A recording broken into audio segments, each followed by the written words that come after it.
Hello and welcome. This is Alex Makarski, OneLocalMarketing.com, to tell you a little bit about what responsive web design is all about. You may have heard this term, you may not have heard it, you may have heard it from me and don't know what it means, and that's why I put together this quick video to explain it and to show you what it's all about. So this is the Boston Globe website, and it is designed as a responsive one. See, a lot of web traffic these days comes not from computers, not from personal computers, but rather from mobile devices, tablets, smartphones, and cell phones. And responsive web design allows you to put together a website that automatically rearranges depending on which screen it's been rendered on. So if the screen is big, it's going to show you one type of a design, and it's going to try to pack more information because you have a lot more real estate to play with.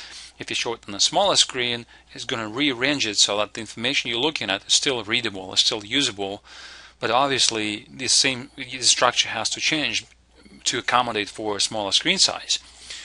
And I'm going to show you an example of a website that is not responsive and that will not work well on a cell phone or a smartphone or a tablet. So let's take a look at Boston Globe. So this is my computer. This is a browser in my computer. So I have plenty of real estate here, and they have all the sections full out, right? So they have news and metro and business and sports and what have you. And if you scroll down, they have a whole bunch of sections here. They have some snippets of the articles. They have the exclusives. They have the sports. They have the columnists, and they have links, more links into different sections of the newspaper. So that's pretty good layout. Now, what if I were to look at it on a tablet? Well, let's see.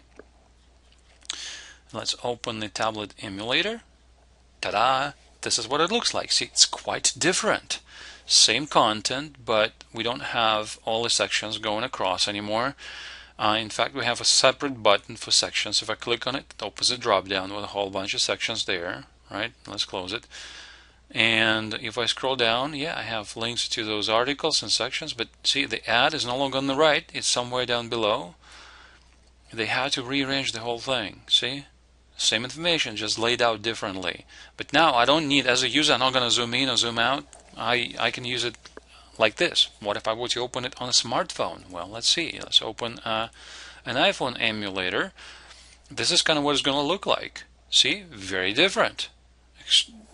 So iPhone, iPad, or Android, and tablet, and this is the website. So how do you know if the website is responsive or not? Well, if I'm gonna, usually they just look at the screen resolution. So if I were to make the window smaller, see what happens. See, I'm making my window smaller.